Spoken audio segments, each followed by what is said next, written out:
To get October Dump sticker on Instagram, first open Instagram. Now go to search option and search for Add Yours Extra, without giving the space. Now click on the first profile show below. To get the October Dump sticker, you can check my story, and if you don't find the sticker on story, then check my highlights named October Dump. Now click on Add Yours option and then click on Layout.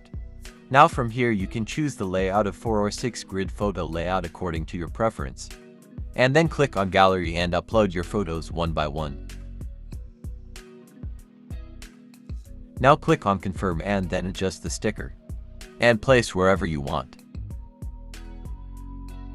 Now click on Your Story to upload your story. Now your story has uploaded. You can also check my other highlights to find all other stickers which you may like.